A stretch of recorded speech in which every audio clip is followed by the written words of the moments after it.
So this week's going to be a little different too.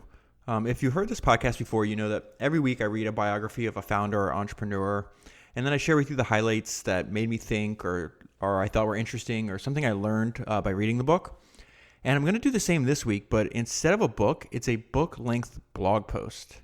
Tim Urban, the founder of WaitButWhy, has been publishing a 4-part series on Elon Musk and his companies. And the posts are so long, he published them in Kindle format. And in total, it's like a 7-hour read. And today I want to talk about the 4th part of that series called The Cook and the Chef, Elon Musk's Secret Sauce. So let me just jump right into this distinction that I think is really interesting, what Tim is talking about as far as what makes Elon so special. And he uses the metaphor of the cook versus the chef. The difference between the way Elon thinks and the way most people think is kind of like the difference between a cook and a chef. The words cook and chef seem kind of like synonyms. And in the real world, they are often used interchangeably. But in this post, when I say chef, I don't mean any ordinary chef. I mean the trailblazing chef, the kind of chef who invents recipes. And for our purposes, everyone else who enters a kitchen, all those who follow a recipe, is a cook. Everything you eat, every part of every cuisine we know so well was at some point in the past created for the first time. Wheat, tomatoes, salt, and milk go back a long time. But at some point, someone said, what if I take those ingredients and do this, and this, and this, and ended up with the world's first pizza? That's the work of a chef. Since then, God knows how many people have made a pizza. That's the work of a cook. The chef reasons from first principles, and for the chef, the first principles are raw, edible ingredients. Those are her puzzle pieces, her building blocks, and she works her way upwards from there, using her experience, her instincts, and her taste buds. The cook works off of some version of what's already out there, a recipe of some kind, a meal she tried and liked, a dish she watched someone else make. On a typical day, a cook and a chef don't operate that differently. Even the chef becomes quickly exhausted by the mental energy required for first principles reasoning, and usually doing so isn't worth his time. Both types of people spend an average day with their brain software running on autopilot and their conscious decision-making centers dormant. But then comes a day when something new needs to be figured out. Whatever this new situation is, autopilot won't suffice. This is something new, and neither the chef nor the cook's software has done this before, which leaves only 2 options: create or copy. Let's say the cook is thinking of starting a business and wants to know what the possibilities are. Conventional wisdom has him covered. He types the command into the interface, waits a few minutes, and then the system pumps out its answer. So what he's talking about there is before this section, he was talking about the parallels between computers and then our own brain, and then using the metaphor between hardware, which is our biology, and software, which is what we do with our time, how we optimize our learning, and so forth. So he's using that as the cook is sitting there saying, hey, I have a question I don't know the answer to. Instead of trying to come up and use independent thinking or reasoning from first principles, I'm just going to go and reference conventional wisdom. And in this case, he's using the metaphor that conventional wisdom is a computer he types into, and that's where we're at. He types the command into the interface, waits a few minutes, and then the system pumps out its answer. Rules for starting a business. Number 1, if something has been done, it's possible. Number 2, if something has not been done, it's impossible. Number 3, if something is both a good idea and possible, it's already been done.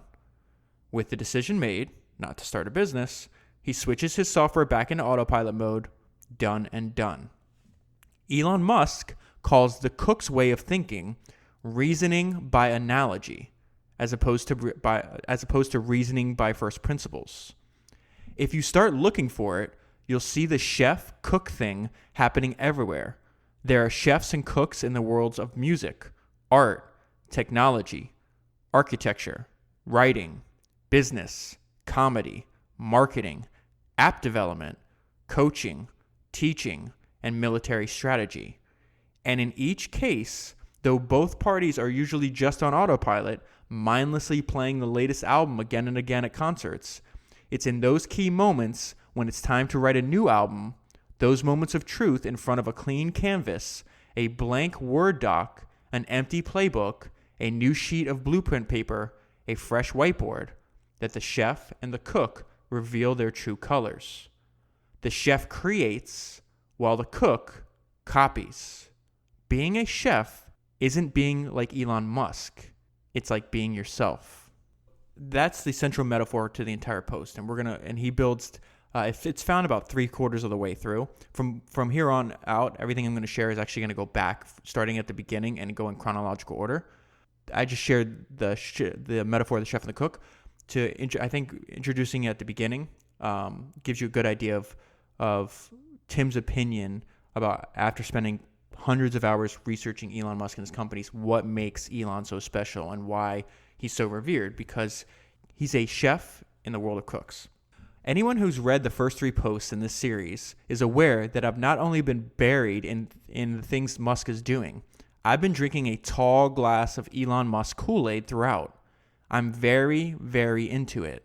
The dude is a steel-bending industrial giant in America in a time when there aren't supposed to be steel-bending industrial giants in America, igniting revolutions in huge, old industries that aren't supposed to be revolutionable.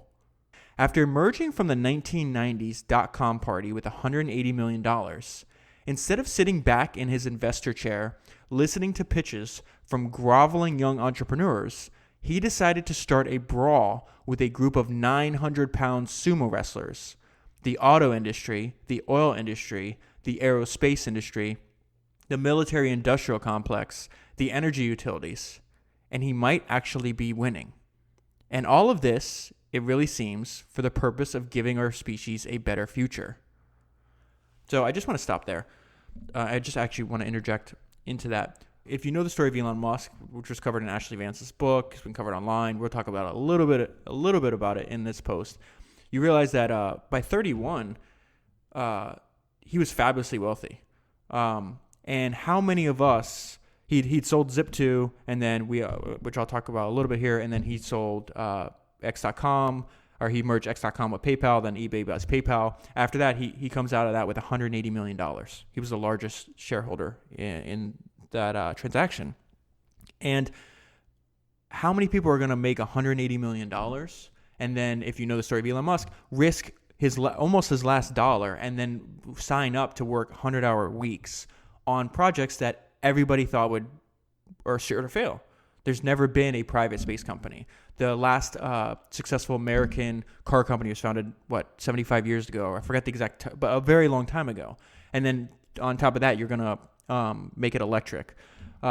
Then you're going to start with his cousins. He funded Solar City, which now Tesla has just obviously purchased, if you've been following that recent event. So the reason I'm sharing this post and the reason I'm kind of rambling here, and I don't mean to, is just because I just think what he's doing is rare, and I don't even care if he doesn't succeed. I just think it's very important that somebody tries. Given that situation, I think the 99.99% of the people would just sit back, rest on their laurels. Maybe they become a venture capitalist. Maybe they invest a little bit of money in other projects. Maybe they become a philanthropist. Not many would do what he's doing, and I think that's why books about him sell, why podcasts about him are listened to, why videos online about him are watched, why people pay attention to him on Twitter, and why, if you think about it, look at the case of Tesla. Their marketing budget is zero.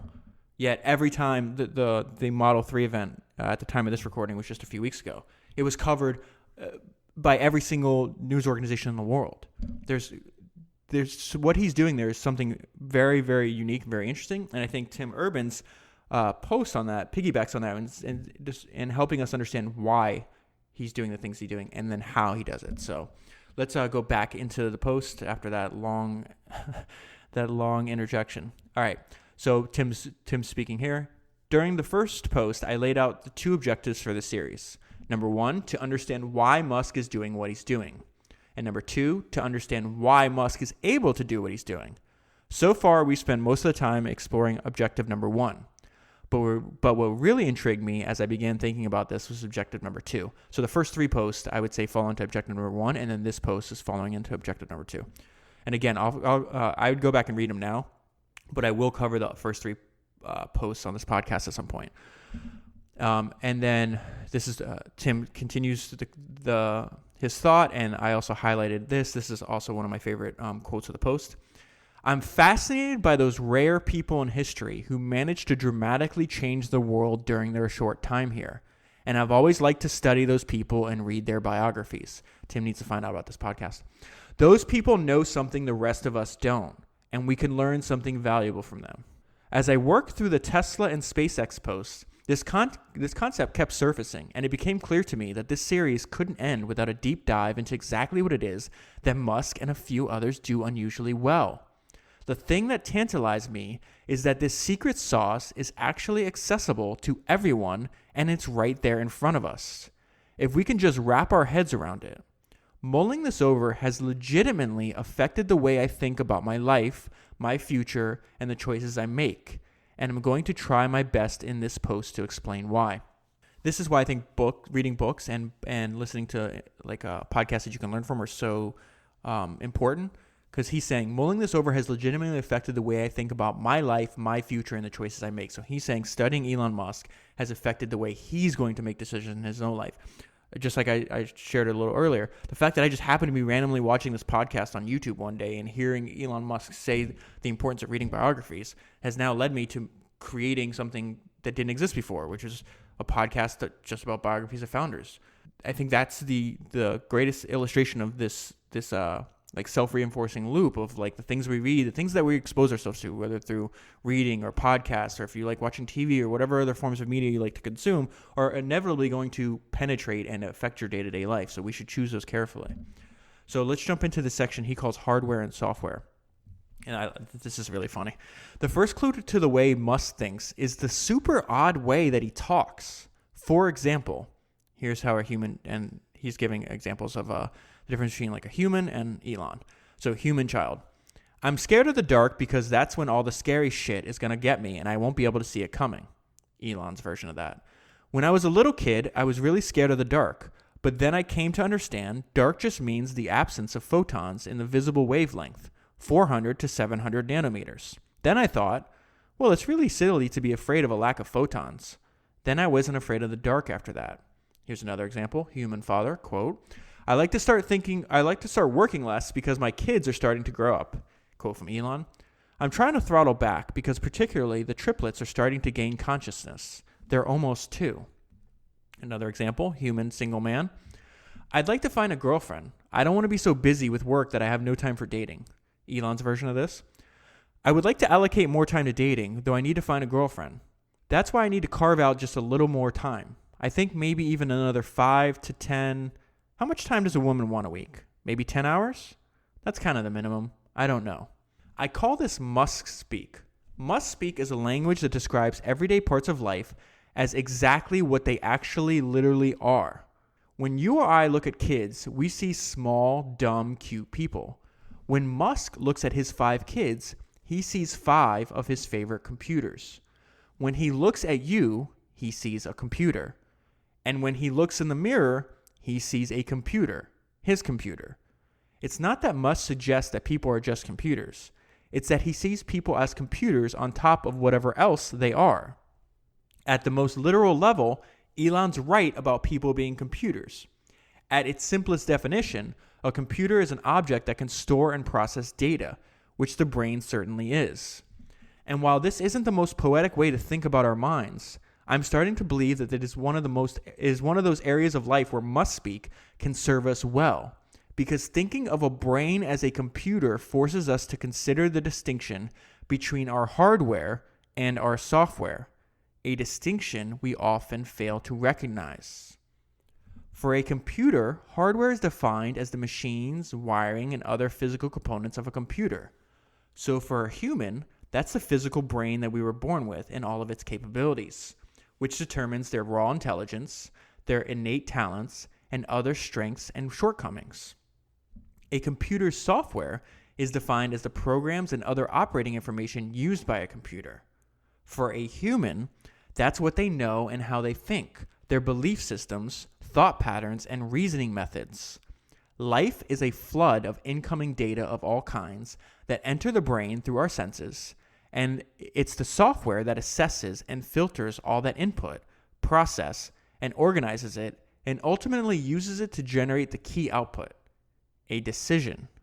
When people think, and here's the summary, when people think about what makes someone like Elon Musk so effective, they often focus on the hardware. And Musk's hardware has some pretty impressive specs. But the more I learn about Musk and other people who seem to have superhuman powers, whether it be Steve Jobs, Albert Einstein, Henry Ford, the more I'm convinced that it's their software, not their natural-born intelligence or talents, that makes them so rare and so effective. Okay, so in that example, he's saying that software is what is processing all this information and ultimately uses it to generate the key output, a decision. So now this is his opinion on Elon's software and how he makes decisions. How do you cause something to change? You direct your powers towards it. A person's power can come in various forms: your time, your energy, your resources, your persuasive ability, your connection to others. So how does Elon do it? Number one, he builds each software component himself from the ground up. Musk calls this reasoning from first principles. I'll let him explain. This is a direct quote from Musk and one of the most important parts of this entire podcast. I think generally people's thinking process is too bound by convention or analogy to prior experiences. It is rare that people try to think of something on a first principles basis. They'll say, well, we do that way because it's always been done that way. Or they'll not do it because, well, no one's ever done that, so it must not be good. But that's just a ridiculous way to think. You have to build up the reasoning from the ground up, from the first principles. From the first principles is a phrase that's used in physics. You look at the fundamentals and construct your reasoning from that, and then you see if you have a conclusion that works or doesn't work. And it may or may not be different from what people have done in the past, end quote. Number two, he continually adjusts each component's conclusions as new information comes in.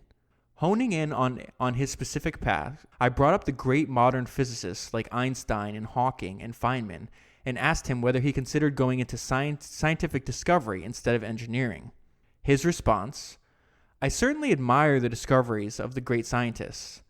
They're discovering what already exists. It's a deeper understanding of how the universe already works. That's cool, but the universe already sort of knows that. What matters is knowledge in a human context.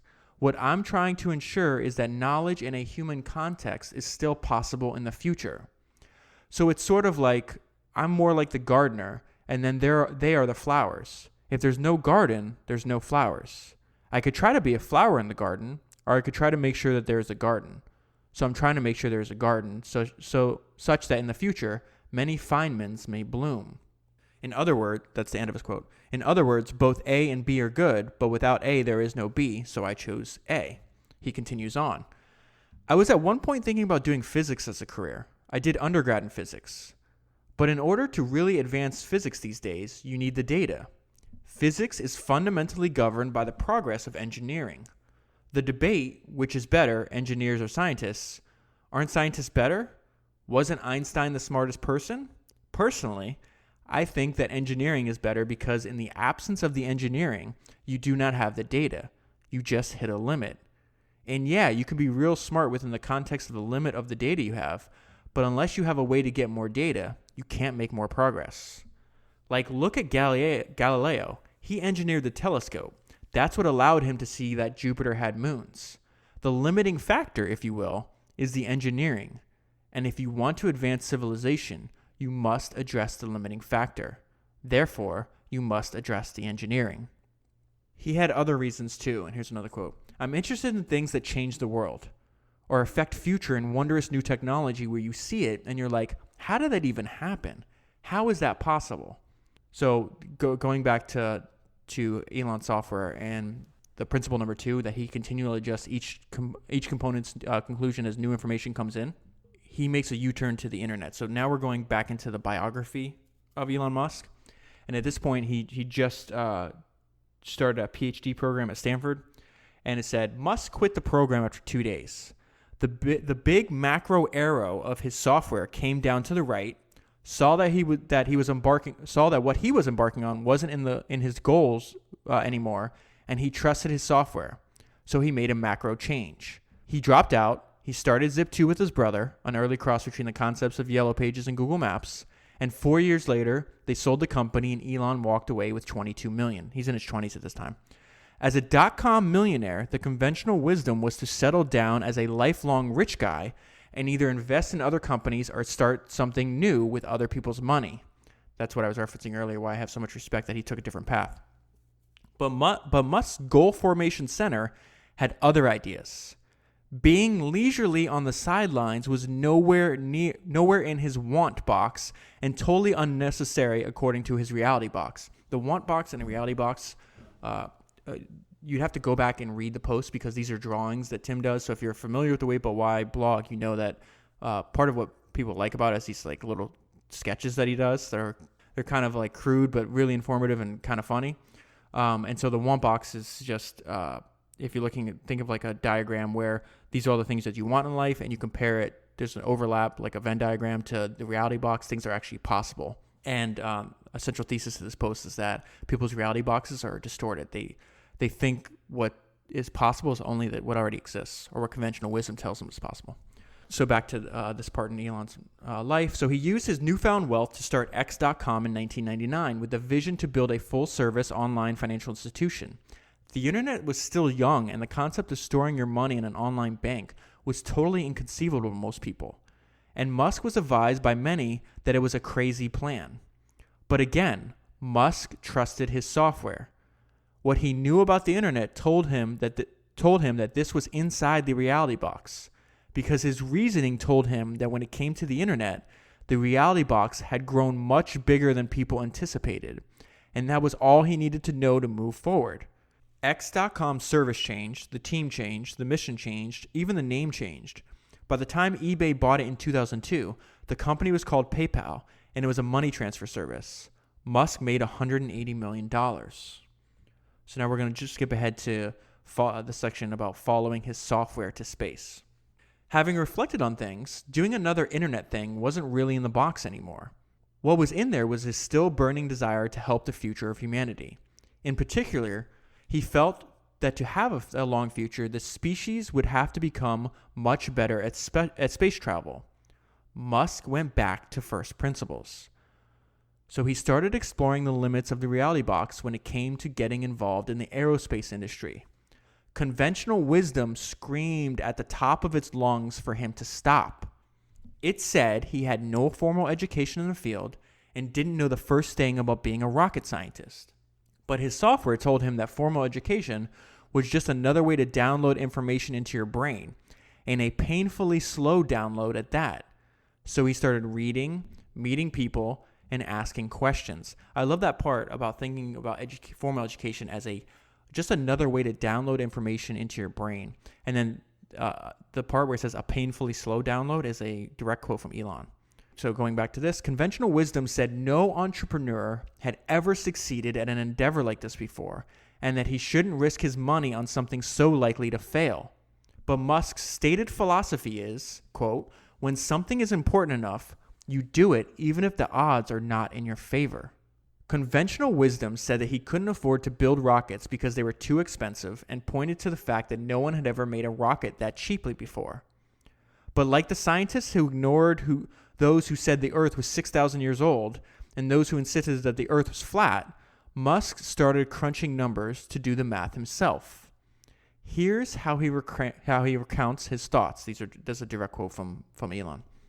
Historically, all rockets have been expensive, so therefore, in the future, all rockets will be expensive. But actually, that's not true. If you say, what is a rocket made of?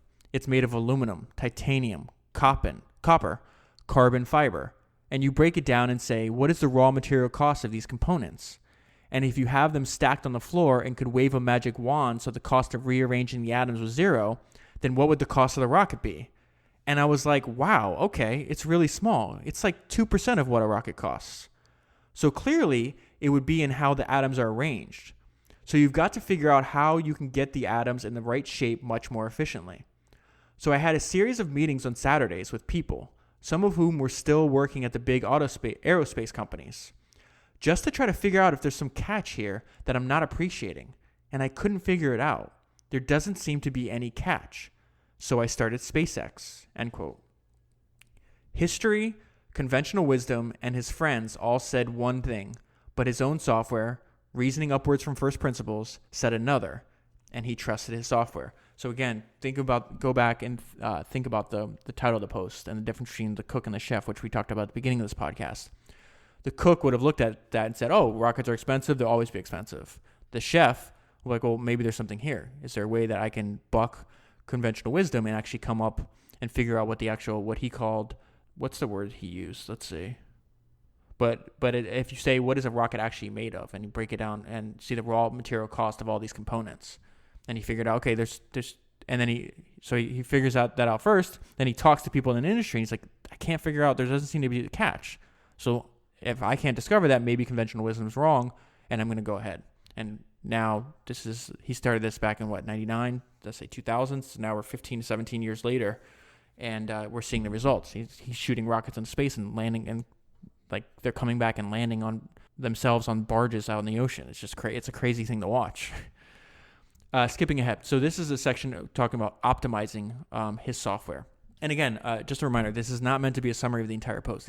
I'm just pulling up parts that were particularly interesting to me. And if you find them interesting, then it's a good indicator that it's well worth your time going back and reading it. All right, so optimizing his software. There are all kinds of tech companies that build software. They think hard for years about the best, most efficient way to make their product. Musk sees people as computers, and he sees his brain software as the most important product he owns. And since there aren't companies out there designing brain software, he designed his own, beta tests it every day, and makes constant updates. That's why he's so outrageously effective, why he can disrupt multiple huge industries at once, why he can learn so quickly, strategize so cleverly, and visualize the future so clearly. This part of what Elon Musk does isn't rocket science. It's common sense. And this is a quote I want to read. I want to constantly keep in my life and read over and over again. Your entire life runs on the software in your head. Why wouldn't you obsess over optimizing it? I love that quote. And yet, not only do most of us not obsess over our own software, most of us don't even understand our own software, how it works, or why it works that way. So this is the part on dogma. So he listed dogma, and then the note I wrote next to it was, or why you must learn how to think for yourself. Good way to think about dogma is basically the antithesis of reasoning from first principles. And he talks about that here. Dogma, unlike first principles reasoning, isn't customized to the believer or her environment and isn't meant to be critiqued and adjusted as things change. It's not software to be coded. It's a printed rule book. Its rules may be originally based on reasoning by a certain kind of thinker in a certain set of circumstances at a time far in the past or a place far away, or it may be based on no reasoning at all. But that doesn't matter because you're not supposed to dig too deep under the surface anyway. You're just supposed to accept it, embrace it, and live by it. No evidence needed. You may not like living by someone else's dogma, but you're left without much of a choice.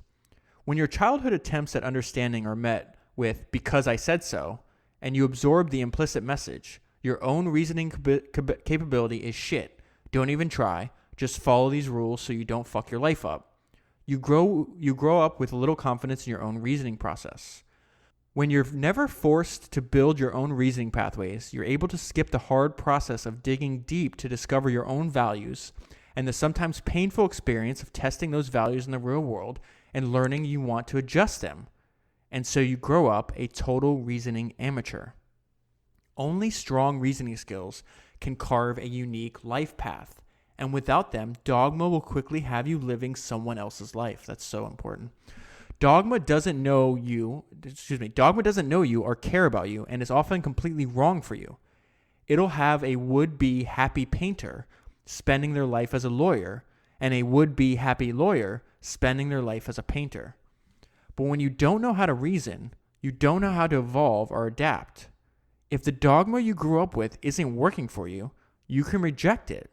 But as a reasoning amateur, going it alone usually ends up with you finding another dogma lifeboat to jump into, another rulebook to follow, and another authority to obey.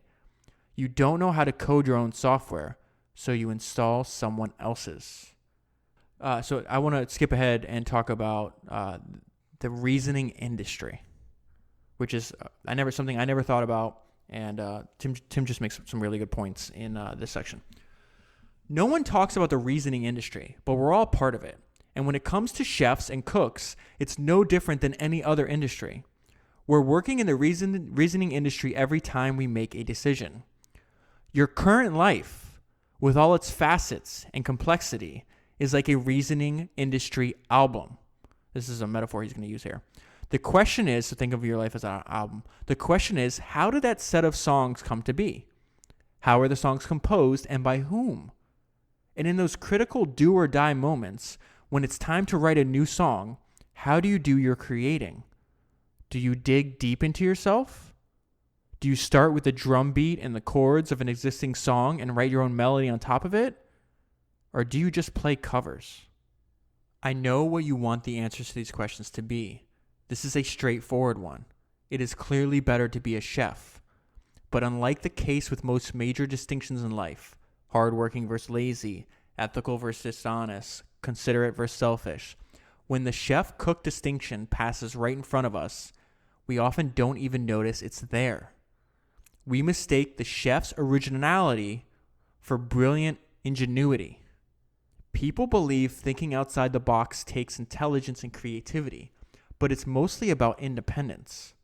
When you simply ignore the box and build your reasoning from scratch, whether you're brilliant or not, you end up with a unique conclusion, one that may or may not fall within the box.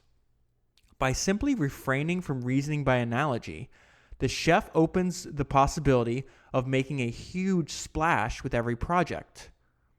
When Steve Jobs and Apple, this is a really interesting anecdote, when Steve Jobs and Apple turned their attention to phones, they didn't start by saying, okay, well, people seem to kind of like this keyboard more than that kind, and everyone seems unhappy with the difficulty of hitting the numbers on their keyboards, so let's get creative and make the best phone keyboard yet. They simply asked, what should a mobile device be? And in their from-scratch reasoning, a physical keyboard didn't end up as part of the plan at all. It didn't take genius to come up with the design of the iPhone. It's actually pretty logical.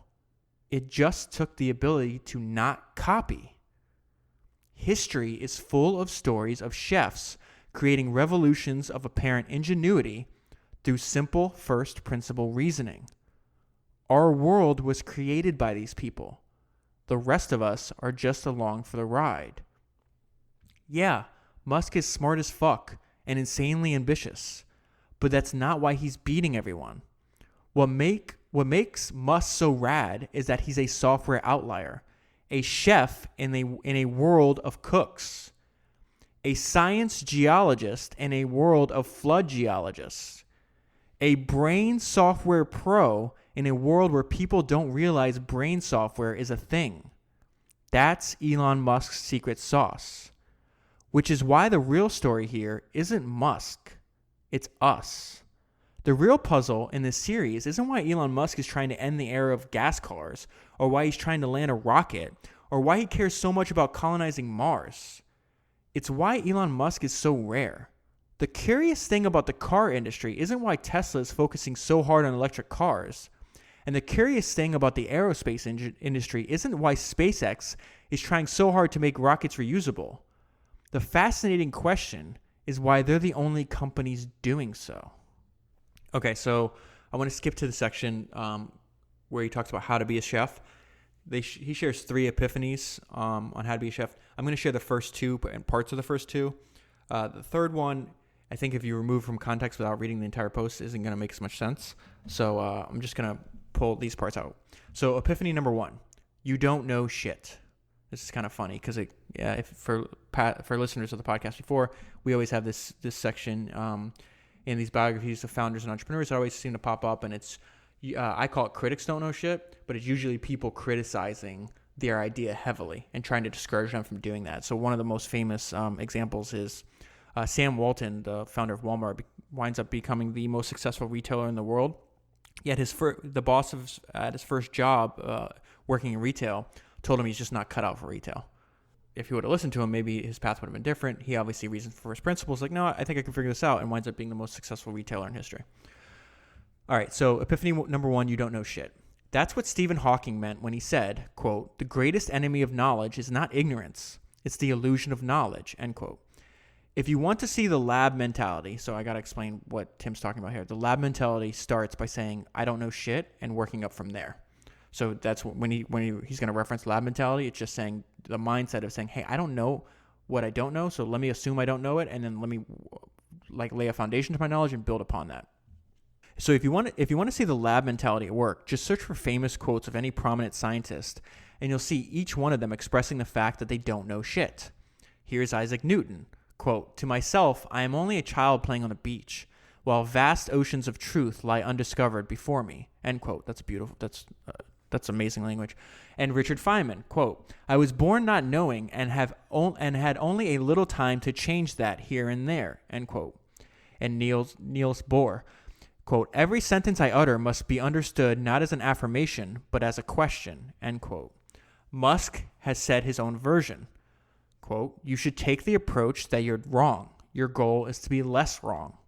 The reason these outrageously smart people are so humble about what they know is that they're aware that unjustified certainty is the bane of understanding and the death of effective reasoning.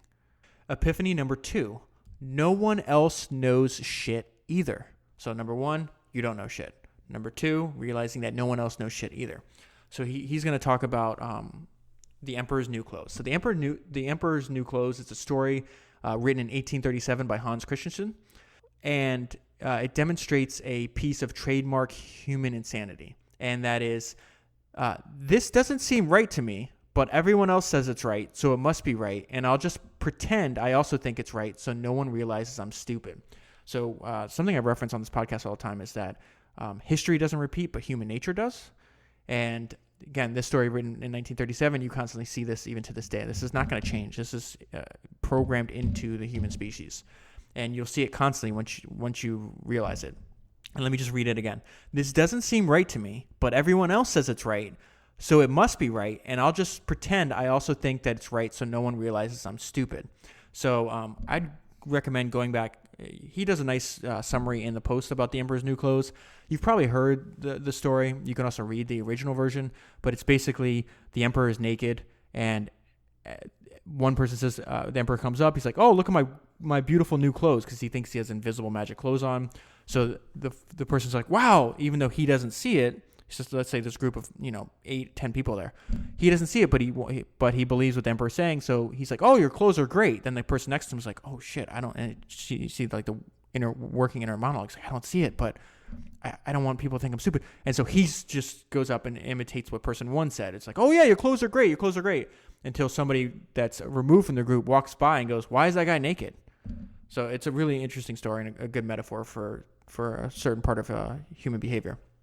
Going back to Tim's post, my favorite all-time quote might be Steve Jobs saying this, and this is a good summary of no one knows shit either.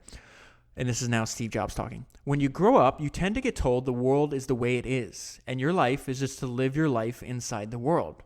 Try not to bash into the walls too much. Try to have a nice family life, have fun, save a little money. That's a very limited life. Life can be much broader once you discover one simple fact, and that is, everything around you that you call life was made up by people that were no smarter than you. And you can change it. You can influence it. You can build your own things that other people can use. Once you learn that, you'll never be the same again."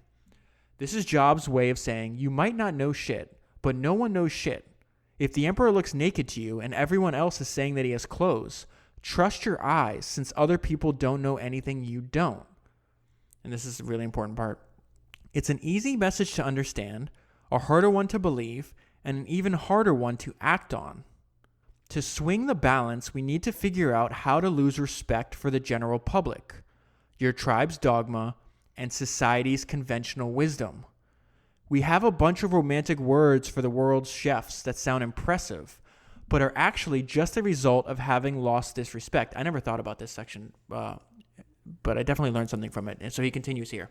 Being a game changer is just having little enough respect for the game that you realize there's no good reason not to change the rules. Being a trailblazer is just not respecting the beaten path and so deciding to blaze yourself a new one. Being a groundbreaker is just knowing that the ground wasn't laid by anyone that impressive, and so feeling no need to keep it intact. Not respecting society is totally counterintuitive to what we're taught when we grow up, but it makes perfect sense if you just look at what your eyes and experience tell you. There are clues all around showing us that conventional wisdom doesn't know shit. Conventional wisdom worships the status quo and always assumes that everything is the way it is for good reason. And history is one long record of status quo dogma being proven wrong again and again, every time some chef comes around and changes things. Okay, so that was the end of any of the long sections that I pulled out. From here on in, these are just maybe a paragraph or two, each under a different heading that I think are important, that you can easily digest. This one's on negative feedback and on Elon Musk's thoughts on that. So going back to the post, the chef treats his goals and undertakings as experiments whose purpose is as much to learn new information as it is to be ends in themselves. That's why when I asked Musk what his thoughts were on negative feedback, he answered with this: I'm a huge believer in taking feedback. I'm trying to create a mental model that's accurate. And if I have a wrong view on something, or if there's a nuanced improvement that can be made, I'll say, I used to think this one thing that turned out to be wrong. Now, thank goodness, I don't have that wrong belief. That's the end of his quote. To a chef in the lab, negative feedback is a free boost forward in progress, courtesy of someone else. Pure upside. Skipping ahead, this is Elon's thoughts on not being trapped in your own history, which I think is really important. I talked to Musk about the United States and the way the forefathers reasoned by first principles when they started the country. He said he thought the reason they could do so is that they had a fresh slate to work with. The European countries of that era would have had a much harder time trying to do something like that because, as he told me, they were, quote, trapped in their own history. I've heard Musk use this same phrase to describe the big auto and aerospace companies of today. He sees Tesla and SpaceX like the late 18th century USA, fresh new labs ready for experiments. But when he looks at other companies in their industries, he sees an inability to drive their strategies from a clean slate mentality. Referring to the aerospace industry, Musk said, quote, there's a tremendous bias against taking risks. Everyone's trying to optimize their ass covering. Being trapped in your history means you don't know how to change. You've forgotten how to innovate, and you're stuck in the identity box the world has put you in. It is for this reason that Steve Jobs looks back on his firing from Apple in 1986 as a blessing in disguise. He said, quote, getting fired from Apple was the best thing that could have ever happened to me. The heaviness of being successful was replaced by the lightness of being a beginner again. It freed me to enter one of the most creative periods in my life, end quote. Being fired freed Jobs from the shackles of his own history. And this is the last part I want to read from the post, and it's about 3 key objectives. I think the key is to not try to be a perfect chef or expect that of yourself whatsoever, because no one's a perfect chef, not even Elon, and no one's a pure cook either. Nothing's black and white when you're talking about an animal species whose brains contain 86 billion neurons. The reality is that we're all a little of both, and where we are on that spectrum varies in 100 ways, depending on the part of life in question, the stage we're in our evolution, and our mood that day. If we want to improve ourselves and move our way closer to the chef's side of the spectrum, we have to remember to remember. We have to remember that we have software, not just hardware. We have to remember that reasoning is a skill, and like any other skill, you get better at it if you work on it. And we have to remember the cook-chef distinction, so we can notice when we're being like one or the other. We have to remember 3 key objectives: to be humbler about what we know, more confident about what's possible, and less afraid of things that don't matter. So, if you want the full story, make sure you read the full post. It's available on WaitButWhy. I left a link in the show notes and the podcast description on your podcast player. I also left a link to the Kindle edition of the full 4-part series on Elon Musk. Links to that and every other book I've talked about on past podcasts are available at founderspodcast.com. If you are new to this podcast, make sure you subscribe. I read a new biography of a founder and entrepreneur every week, and subscribing is the best way to make sure you won't miss any episodes. Thank you very much for helping me keep this podcast ad-free and independent, and I'll talk to you next week.